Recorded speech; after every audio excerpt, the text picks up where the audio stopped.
All right, all right. Hey, keep clapping for those that are watching us right now live online and welcome them into our experience today. Man, it's hard to believe that something huge is coming, and that we love our At the Movies emphasis. It's one of the highlights of our year, and that's going to be actually happening on November the 12th. And we wanted to plant the seed now simply because it's such an incredible invite opportunity for those, especially that may not normally go to church. And we just want to encourage you to invite a friend, a coworker, a family member, somebody that you know to be a part of this incredible experience. That as we get to really see some amazing movies and take those transferable truths and apply them to our lives, where it's really where church and the movies come together, and it really is an amazing time and experience. And as you came in today, there is this little card that we would encourage you to fill out, and we need really all hands on deck to participate. If you want to help in any capacity, we're looking for folks to serve on our At the Movies Dream Team, and that could be literally anything from the concessions aspect to it, to the character aspect to it, to all the things that we're going to build into that. So we hope you'll take advantage of that. You can drop that in the offering bucket at the end of the service. And then, of course, as you heard a few moments ago, next weekend is our Family Fun Day event. Make sure you take one of these, invite a friend to join you. That's going to be happening immediately after our 11 o'clock service over at Lake Nona. That way you guys can come here and then take a quick break and then gather everybody together and meet us over there. And we're going to have all kinds of opportunities and activities for the kids. And we're encouraging them to bring their costumes, wear their costumes. It's going to be a fun day in church, and it's going to be an awesome time.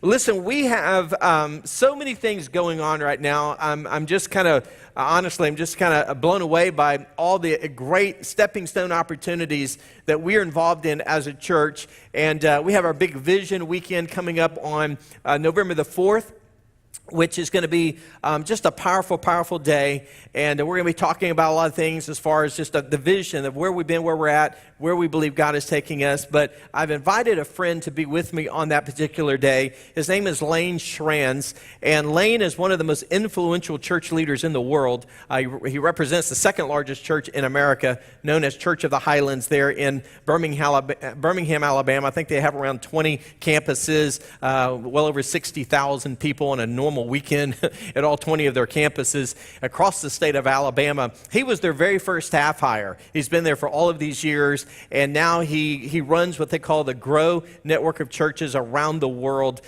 He's going to be with us on that day, and we're going to talk a lot about vision. We're going to talk a lot about the state of the church, and really just some things that I think we need to be challenged with. So I want to encourage you to be a part of that special day on November the 4th. And with all that said, from an outreach perspective, we're doing a lot to reach people right here in our city and our community.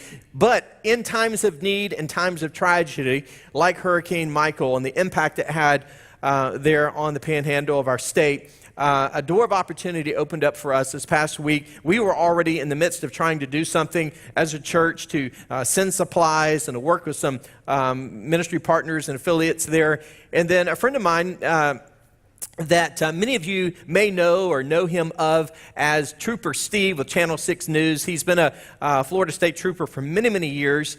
He's actually with us today. In fact, Steve, come on up here real quick. And y'all do me a favor and give Steve a round of applause as he's making his way up here. Steve is, man, you even represent, man. You got your new 6 logo on and everything. But Steve is going to be partnering with us. We're actually leaving on Wednesday morning, and just in a nutshell, share the opportunity that we have to go to Mexico Beach. You're on.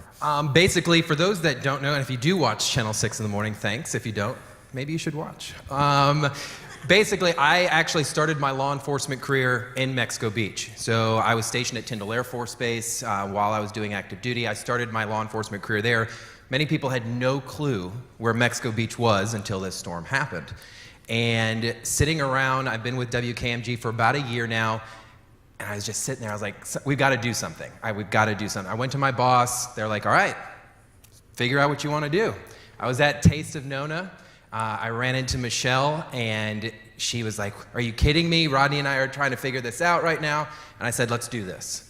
And so I have been able to put together a full police escort from here in Orlando all the way up to Ground Zero in Mexico Beach to get this entire, thank you. It's awesome. To get this entire thing, this entire all the way up there, every piece of donations that we get from both locations, to include everything that FHP is collecting and New 6, will go all the way up. And of course, we leave Wednesday morning. And it's incredible, the outreach, not only on social media, and everyone reaching out to the news that's heard of it, the church who has reached out to me via other forms. It's incredible. So we're going to be able to do this. We're going to get up there and just do something. I had to say it, that last song, really, reckless love. A lot of people put reckless as a bad term, but when you put those two together, hurricane's not going to stop us.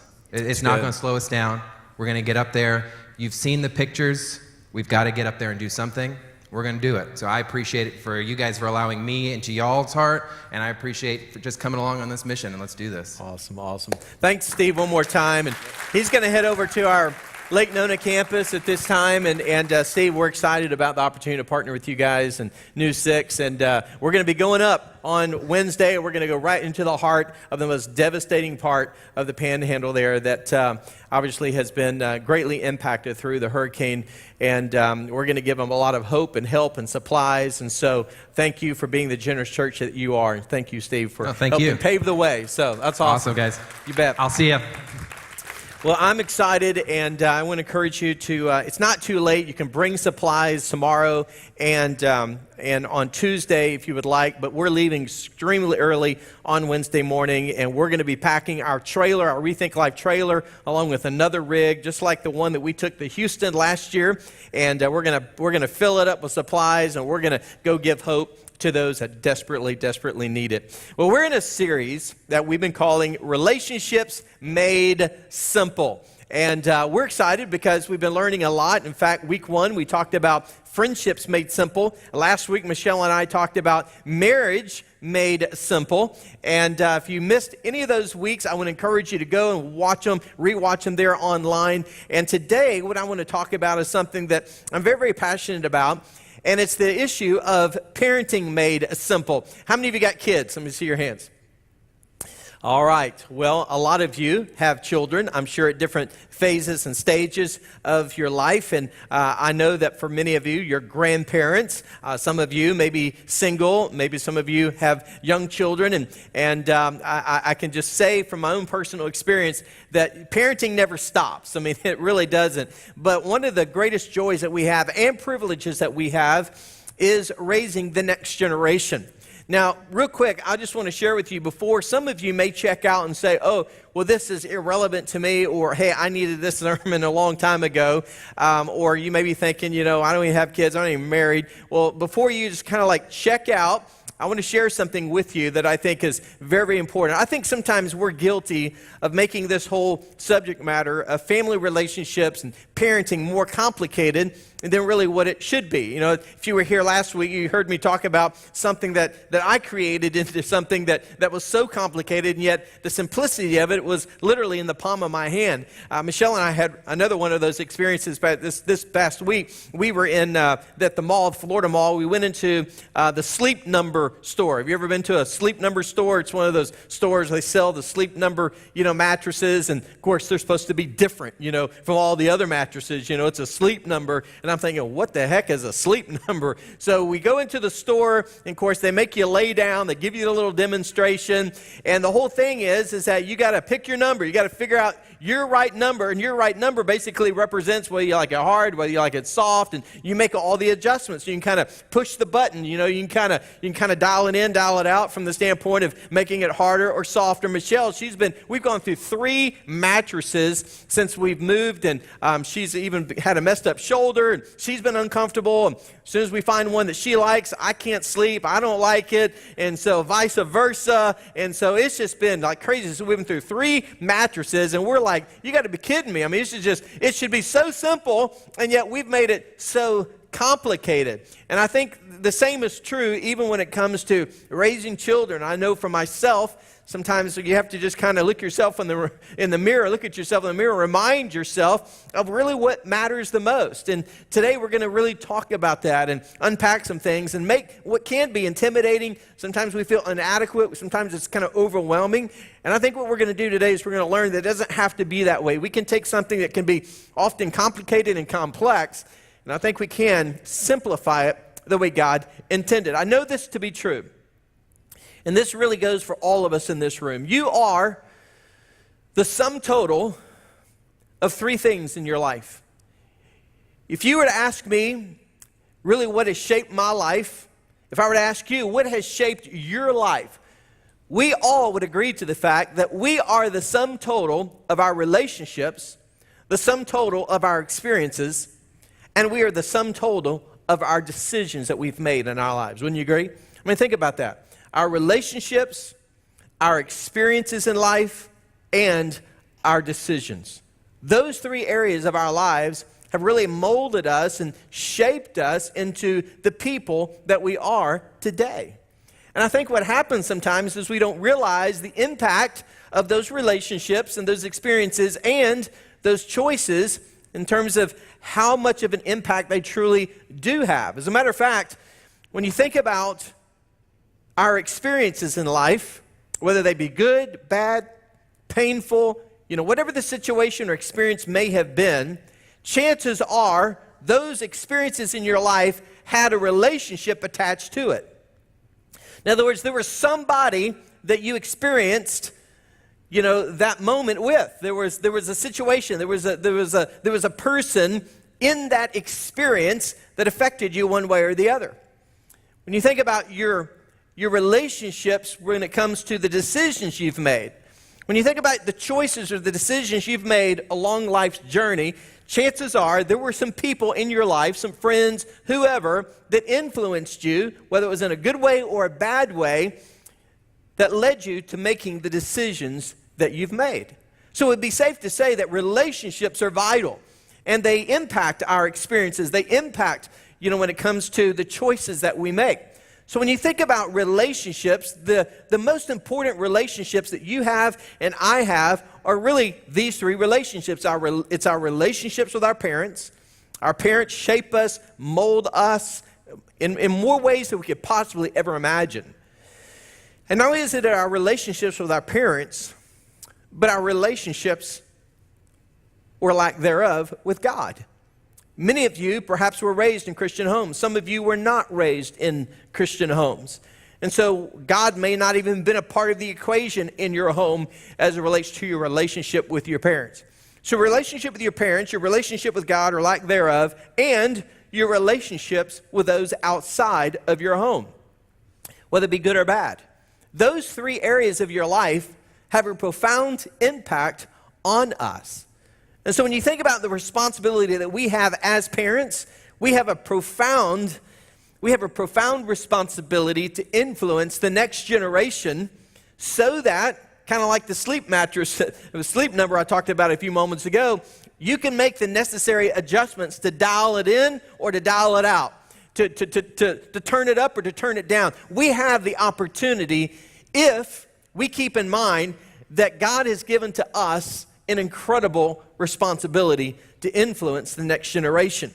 So here's the thing. There are 4 stages or phases of parenting that a lot of times we fail to realize. The first stage in parenting is what I'll call the discipline years. Those are the years, between 1 and 5. And sometimes if you're a new parent, you feel like you're kind of just stuck in this phase like forever. It's like you're chasing your kids all the time. You're disciplining your kids all the time. It's like, man, I'm just constantly disciplining my children. And then there goes to another phase, and that's the training years. The training years usually go from 5 to 12. That's where we start kind of getting them adjusted to, how to do certain things, whether it's tying their shoe or, putting on their clothes or whatever. Those are the simple things that we're training them how to do. And so the first 2 years of the discipline and the first 5 years, 12 years of the training aspect are significant years. Those are foundational years. And sometimes, once again, you feel like, man, those years just kind of last forever. And then we get into the third season, and that season is what I call the coaching years. Those are the adolescent transitional years of their lives. And sometimes this can be a very challenging season when it comes to the kids becoming more and more independent, when it comes to, their quest to get outside of the house and make their own decisions. And then the last season or phase of parenting is what I call the friendship years. And that's really after they graduate from high school, they move on, they become adults. And the beauty of that phase and stage of the relationship is that truly now they become adults, and hopefully we can relate to one another as adults so we can enjoy the companionship and the friendship that we have with our children. But here's the thing, what happens with a lot of parents, unfortunately, if they bypass the first 12 years when it comes to setting the tone, laying the foundation, doing the necessary discipline, doing the necessary training, and they overlook those areas to where once they reach the teenage years, that's when they kind of like clamp down, and that's when they start disciplining their children. Well, guess what? You just invited World War III into your home. Because the parenting responsibility at that point is pretty much over. From the standpoint of the discipline and the training. And the reason why is because if we bypass the discipline and the training years and we start focusing on disciplining our children from the standpoint of trying to control our teenagers from what they do and what they don't do, where they go and this and that, well, what happens is we come up with this, we're confronted with this reality is that, oh, they're bigger than us now. Whereas before, I used to be able to pick them up and put them down, you know. And now they're bigger than us, and now I can't do that quite as easily. And so what happens is we want to clamp down and bring more control in those teenage years when all of a sudden now it's met with resistance. Now it's met with conflict. And what happens is a lot of parents, they want to focus on the discipline years and the training years of being friends. Because they don't want to be rejected by their children. They want to be liked by their children. Therefore, a lot of times we become lenient. We give a lot more latitude to our children because we want to be their best buddy. You don't want to be your best buddy to your middle schooler. We have to be their coach. We have to speak the truth in love. We have to navigate them because it's so important that we realize that every phase and stage requires different areas of responsibility and guidance that God has given to us as it relates to the impact and influence we have over our children. So let me take something really complex and hopefully bring it down to the simplicity of what I think is very important when it comes to the four truths that I want to implement and share with you that not only have we tried to implement, but I think this is so important for all of us to implement as families. And it's found in Ephesians chapter 6, verse 4. And I love how the Amplified translation really captures this. And the Amplified says it this way in Ephesians 6:4. Fathers, and you could also insert the word mothers in there. Parents, do not provoke your children to anger. Do not exasperate them to the point of resentment with demands that are trivial or unreasonable or humiliating or abusive, nor by showing favoritism or indifference to any of them. But bring them up tenderly with loving kindness and the discipline and instruction of the Lord. So in essence, what Ephesians is teaching us is this. There is a bringing up process. There is an instructional process. There is a time and a season that we have to be able to leverage the influence over their lives where we are helping dial in their relationship with us, dial in their relationship with God, dial out the wrong influences in their lives as far as the wrong friends, and dial them in to the right kind of relationships that they need so that they can flourish and grow and become ultimately who God created them to be. So what is our role? There are four things. Number one, if you're taking notes, is this, and that is we have to love them unconditionally. Now, obviously, that's keeping it simple. Loving them unconditionally sounds like I'm stating the obvious, but we live in a world today where everything is based on terms and conditions. And we have these certain expectations. And what happens is that naturally we can overstep our boundaries to where the focus is more on the performance rather than on the person. So we're putting more time and attention on the performance aspect of their lives. And we fail sometimes to focus on the person themselves. And what we've got to understand, just like we talked about last week, there is no way in the world that I can love my wife, Michelle, if I have never felt truly loved by God. I will always be limited. There will be insecure moments in my life when it comes to how I give love and how I receive love if I have no understanding of how much I'm truly loved by God. I cannot give to her what I have never received myself. The same is true in the parenting relationship.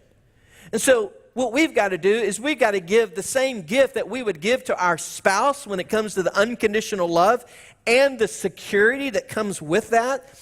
We've got to give the greatest gift of all, and that's the gift of security to our kids, knowing that they are not only loved by God, but they are loved by us, not based on what they do, but based on who they are. I love what the scripture says in Psalm 139, verses 13 through 17, where the psalmist said, "You made all of my delicate inner parts of my body and knit me together in my mother's womb. Thank you for making me so wonderfully complex. Your workmanship is marvelous, how well I know it. You watched me as I was being formed in utter seclusion, as I was woven together in the dark of the womb. You saw me before I was born, and every day of my life was recorded in your book. Every moment was laid out before a single day had passed. How precious are your thoughts about me, O God? They cannot be numbered." That's exactly the way God feels towards you. When he looks at you, you need to understand that he sees you with love beyond anything you could possibly imagine. He sees you as, he sees you as a person who is acceptable.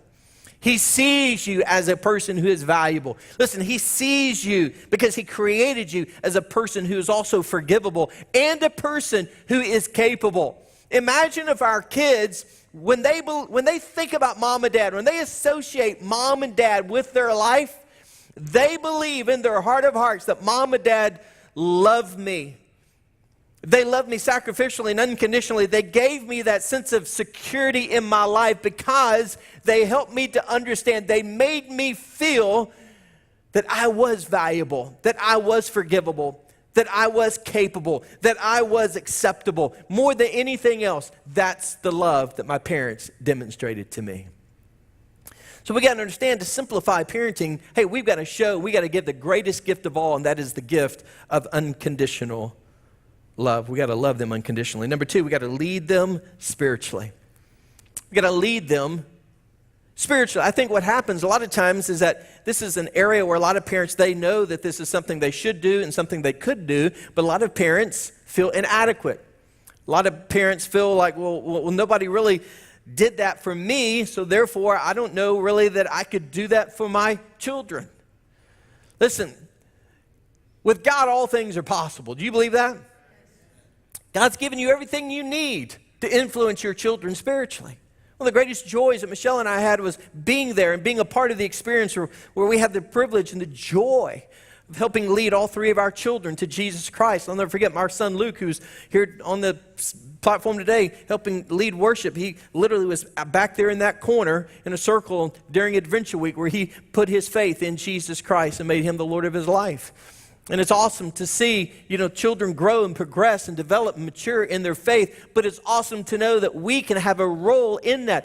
One of the greatest joys that I had was being able to help baptize my three children. And one of the things I always encourage parents to do, and listen, I'm extending an invitation to you. On November the 4th, we're going to be having baptism after our services. And if you as a parent want to circle your family together and participate in water baptism, and as a mother, as a father, even have the opportunity to help baptize your children, hey, we embrace that. What an incredible opportunity to help pave the way spiritually in their lives. And not just that, but listen, man, what an incredible opportunity we have to help teach them and to train them and to equip them spiritually in their lives. The greatest single thing that I believe a parent could ever do is to demonstrate to their children, you know what? Jesus is not just another area of importance to our lives and our family.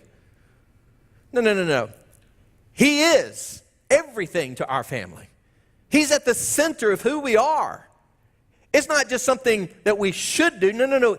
It's who we are as a family. Jesus is at the center of our lives. He's at the center of our marriage. He's at the center of our home and our family. It's like Joshua said, he forced the people to draw the line in the sand and make a decision. He said, hey, you can either go the way of the world, you can either serve the false gods, the little G's out there, or you can serve the one true God. He said, I'll tell you right now, this is where me and my family stand. For me and my house, me and my family, we're going to serve the Lord. This is how we're going to roll. And I think there comes a time as husbands and wives and moms and dads, we've got to say, you know what? We are going to be a Christ-centered home. And one of the ways that we do that is we help lead spiritually. We teach them the Word of God. It's the reason why I always encourage families, make sure, get to church. Why? Because faith comes by hearing, and hearing by the Word of God. You're not going to learn anything spiritually if everybody skips out of church, goes to the beach. Go out on the lake. I'm not against all those things, but if we are only seeing church as an opportunity when it's convenient, then that's the message that's being communicated to the next generation. God in church, yeah, those are good things, but only when it's convenient to my life. But here's what we got to do. We got to have the conversation. That's what Deuteronomy 6:6 says. I love what Deuteronomy 5 and 6 says. It says to love God with all of your heart and soul and mind and strength, the greatest commandment. And then notice what it says. Get them inside of you and get them inside of your children. Talk about them. Have the conversation. Take what is said each and every week and continue the conversation. Simply around dinner table or maybe along the way, going to school, just saying, hey, what did you think about this? How do you think that applies to our lives? What do you think we could do as a family to make this become a reality in our home and in our relationships? What are we doing? We're dialing them in to our relationship with them. We're dialing them in to their relationship with God. It's so important. Listen, the YouVersion app, we highly encourage families, get on YouVersion, find a devotional. There are so many tools and resources on there that begin the conversations for you so that parents, once again, can connect with their kids and have spiritual conversations that can ultimately change their destinies forever. So we got to lead them spiritually. You know, Proverbs 3, verses 5 and 6. Listen, if there was just one verse of Scripture we could teach our kids, here's a verse that could change the trajectory of their lives. Think about this. Trust in the Lord with all of your heart. What would it look like if our kids learned to trust the Lord with all of their heart? Rather than looking to the things of this world, rather than depending upon, what other people are saying or what other people are doing, or even depending upon themselves. That's why the next phrase of that verse says, rather than depending on your own understanding, what would it look like if our children, rather than leaning on their own understanding, learn to put their trust in the Lord with all of their hearts? And then in the fork of the road moments, in those experiences, when the wrong crowd is influencing them, hey, when they're with that guy or with that girl or with that group of people, what if those moments, those experiences, those game-changing forks in the road, those choices, those decisions that are staring them in the face, what if we had the ability to help our kids put their trust in the Lord and to seek His will in all that they did, and all the people that they hung out with, and all the decisions that they made? If they would seek His will in the person that they should date, in the college that they should attend, in the job that they should take, if they would seek His will in all they did. Well, guess what? The outcome would be this: that God would show them which path to take. Man, what an incredible opportunity to teach that truth and that principle and that promise into their hearts and to their minds. The third key is this. So we have to love them unconditionally. We have to lead them spiritually. And then thirdly, we have to coach them morally and relationally.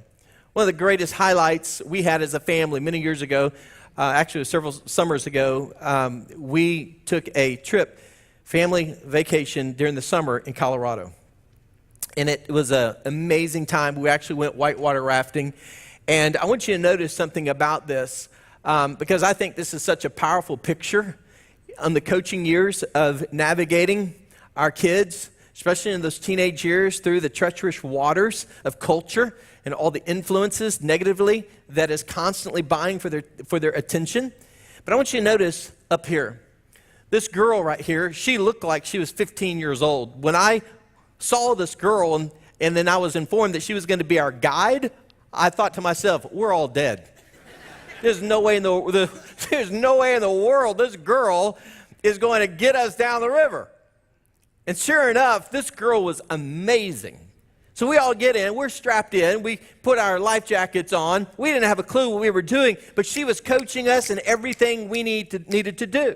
And once we got down the river and we started going through the treacherous waters, she was yelling out instructions. She was telling us what to do. And the reason why that was so important is simply because we were all focused on everything crashing in the boat and around the boat, all the rocks and all the danger points. But she was looking and focusing downstream. She knew exactly what we were coming up against. And more than that, she had been down that river countless times. She knew from personal experience, she knew the lay of the land, she knew the water, she knew everything, and she was able to speak into what we needed to do to safely get down the river.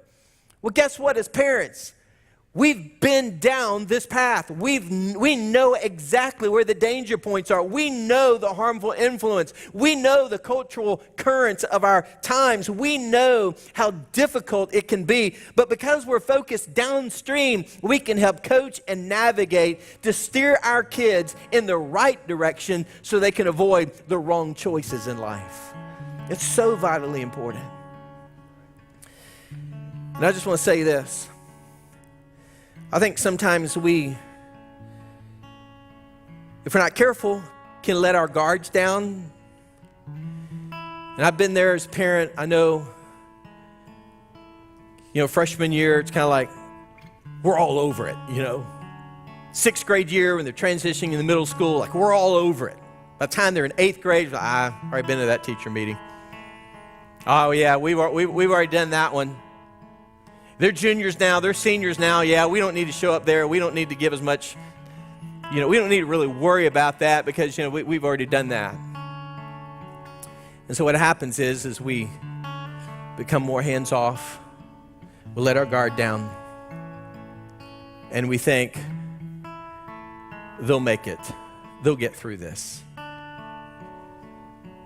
But what we fail to remember is that where you go determines who you meet. Who you meet determines how you think. How you think determines what you believe. What you believe determines what you do, and what you do reflects ultimately who you become. But it all begins with where we go and who we meet that influences how we think, that shapes what we believe, that determines what we do, that has a profound impact on who we become. Moms and dads, we got to dial them in. We got to dial them in towards us and our relationship with them. We got to dial them in, make whatever necessary adjustments. We got to dial them in to their relationship with God. And we got to dial in the right kids, and we got to dial out the wrong kids. Y'all with me? And it's so vitally important. We've got to coach them, and we've got to guide them morally and relationally. I want to conclude by simply saying this. Our role as parents is really simple. You think about it, it's loving them unconditionally. It is leading them spiritually. It's guiding them morally and relationally. But at some point, we have to release them intentionally. At some point, they're going to become adults. At some point, they're going to leave the house. Michelle and I, we have 2 kids already out of the house. We got one who's getting ready to leave. He's back here behind me. Not yet, not today. And I think sometimes what happens is that we fail to realize that, you know what? There is an actual purpose for us releasing them into the world. I love what Proverbs 22 verse 6 says in the Passion Translation. It says, dedicate your children to God, point them in the way that they should go, and the values they learn from you will be with them for life. Isn't that awesome? Love that. See, the goal of parenting is not just to survive so they can eventually get out of the house and hope that somehow, some way, they'll go to a good college and they'll receive a good education because we sure paid enough for it. And they get the great education that they work so hard for, that we just literally, just put everything into. They land a great job. Along the way, they find a wonderful young man, a wonderful young lady. They get married, eventually have children, grandchildren, and they all come back home for Christmas. I mean, that's the goal, right? The goal is that when they leave our home and they go to college, they see their college as a mission field to be a light in the midst of darkness. When they leave college and they go into a workplace, wherever that might be, they go into a mission field where they become light, they become salt, where they become agents of change that influence their workplace, their company, their organization, where they are influencers for the gospel of Jesus Christ. And not just that, but when they find that young man or that young woman that they say yes to and they invest in that marriage relationship, the goal is that they put Jesus at the center of their marriage, and they too help discipline and help train and help coach and help release their children into the world, so that generation after generation is being raised up and released to fulfill the purposes of God, to push back the gates of hell and to advance the kingdom of Jesus Christ, so that more and more generations and more families can be changed and reached for the glory of God. That's the goal. That's the purpose. That's why it's so important. So let's keep the main thing the main thing. Let's dial in the right crowd and dial out the wrong crowd. Let's dial them in to us relationally, and let's dial them in to God relationally, and let's release them intentionally so they can fulfill God's plans and God's purposes for their lives. So it's very simple. Like it's been said, parenting is simple, but it's not easy. But the simplicity of it is to love them unconditionally, lead them spiritually, guide them morally and relationally, to release them intentionally, to be agents of change for God's glory. Amen. Let's bow our heads together.